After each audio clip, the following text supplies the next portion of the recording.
안녕하십니까. 이단원 마라톤 정석근입니다.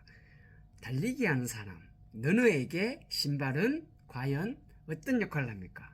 자, 자동차의 바퀴와 같은 것이 신발입니다. 그리고 우리가 충동 구매를 통해서 신발을 상당히 많이 구매하고 있습니다. 워낙 인터넷이 많이 발달하다 보니까 좋은 신발이 올라오면은 참지 못하고 또 구매를 하게 되죠. 보통 우리 달리기를 하는 사람들이 1년에 몇 킬로를 달리는지 한번 계산해 보시고 월간 나의 훈련량이 얼마 정도 되는지를 한번 따져 보십시오. 그러면은 과연 내가 이 신발을 구매를 해야 될지 아니면 좀 더 신중하게 다음 기회를 노려야 될지 그런 부분을 따져 볼 수가 있습니다. 보통 국내에서 마스터즈에서 탑러너에 속하는 분들을 보면은 월간 훈련량이 보통 한 400km 정도 됩니다. 물론 뭐 김수영 선수 같은 경우는 월간 800에서 1000km도 뗍니다. 뭐 그런 선수들이 일부고 엘리트 선수 수준 이상으로 훈련을 하는 거죠. 대부분 보면은 400km 정도 뛰시는 분들이 탑랭크에 들어갑니다. 물론 조깅만 400km, 1000km 해도 뭐 서브포도 못하는 분 세고 셌습니다. 그러니까 훈련이라는 거는 그냥 밋밋하게 훈련해가지고는 실력이 늘지 않습니다. 그러니까 짜임이 있는 훈련, 그죠? 포인트 훈련도 있고 체력도 올리는 훈련도 있고 그리고 회복해주는 훈련도 있고 이게 모든 훈련이 연결고리가 잘 되는 사람이 기록이 올라가지. 오늘 또 조깅, 내일 또 조깅, 뭐 한 달 뒤에도 조깅 그러면은 서포도 못합니다. 많이 뛰시는데 저 사람은 왜 기록이 안 나올까? 다 그만한 이유가 있는 거예요.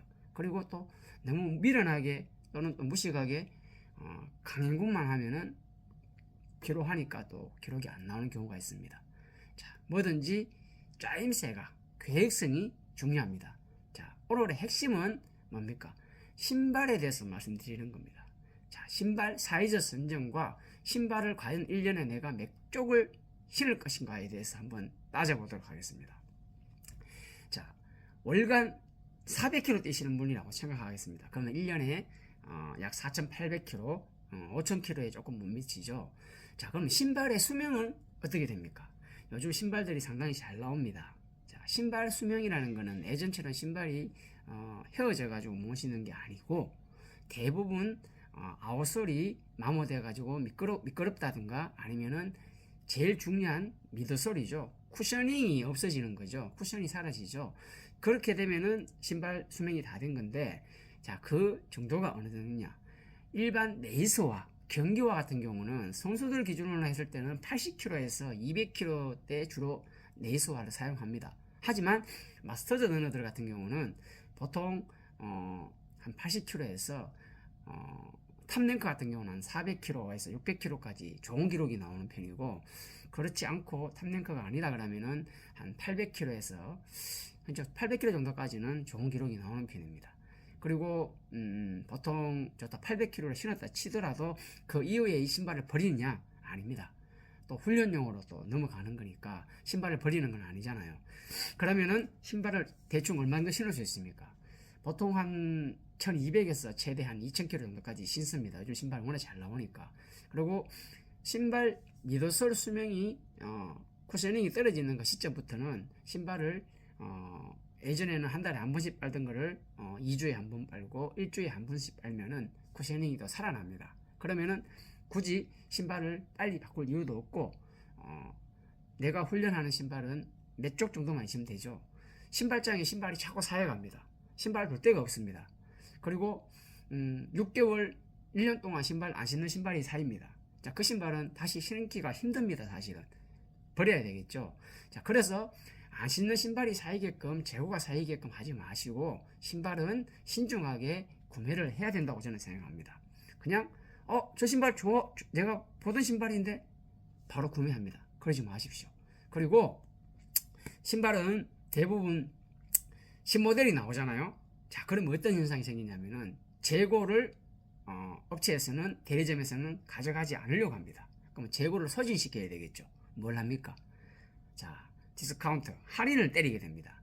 할인은 적게는 20%에서 많게는 50%에서 한 70%까지 때릴 수도 있습니다. 자, 보통 평균적으로 30-40%를 많이 때리는 편인데, 자, 내가 평소에 봤던 신발이 1년 뒤 유행을 잘못하면 1년 뒤에 나올 수도 있고, 유행을 그렇다 하더라도 신제품이 나오면 재고 때문에 무조건 아무리 좋은 신발도 2년 안에 구모델이 돼서 나옵니다. 자, 그때 신발을 30만 원 주고 사던 거를 20만 원 주고 사고 15만 원 주고 살 수가 있습니다. 신발이 성능이 떨어졌습니까? 아닙니다. 신발은 그대로입니다. 자, 그렇다면은 저렴하게 신발을 살 수가 있겠죠. 그래서 신발을 충동 구매를 하지 말자. 신발 수명을 따져보고 내가 훈련할 수 있는 거리를 생각하면은 나의 신발은 몇 쪽 정도에 신으면 적정치다. 그래서 신발이 어느 정도 안 신게 되면은 그 신발을 나중에 뭐 다른데 분리수거함 중에서 신발을 재활용함에다 넣으면 또 신는 사람도 있잖아요. 물론 그렇게 하기보다도 내가 신고 신발을 버리는 것이 가장 맞는데, 그 신발의 수명까지 생각하면서 계획적으로 신발을 구매하는 것이 저는 좋다고 생각합니다.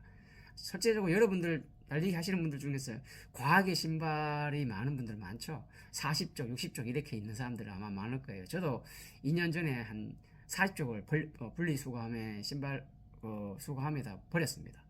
근데 좋은 것도 있고 진짜 얼마 안 신는 것도 있었습니다. 물론 주변에 좋은 것도 있지만은 그런 현상이 생길 것 같으니까 제가 신발을 구매할 때는 한 번, 두 번, 세 번 정도는 다시 한번 생각해 보시고 나중에 처치곤란해요. 버릴 수밖에 없는 상황이 옵니다. 아시겠죠? 그래서 신발 구매할 때는 좀 더 신중하게 하고, 또 대부분 보면은 카보나 신발장에 사이가 있을 거예요. 그러니까 요즘 빨라진다 하니까 다 카보나를 신는데, 카보나 신으면은 리스크가 분명히 몸에 있습니다. 왜냐하면은 이 일반 신발의 진동이 둥이면은 카본 신발은 둥이 됩니다. 자, 그러면은 어떤 현상이 생기냐면은 종아리에 데미지가 갈 것이 허벅지라든가 또는 요통, 허리 쪽이나 고관절 쪽에 문제가 옵니다. 그래서 이유 없이 아픕니다. 이유 없이 리듬이 깨지고 기록이 안 나옵니다. 그건 바로 카보나를 신었을 때 문제점입니다. 그거는 제가 영상으로 상당히 많이 남겼습니다.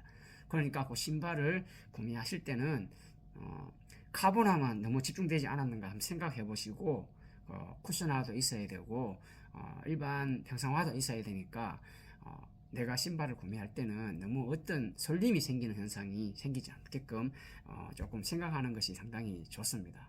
그러니까 신발을 좀 체계적으로 구매하고 관리하자, 그런 부분에 대해서 제가 말씀드린 겁니다.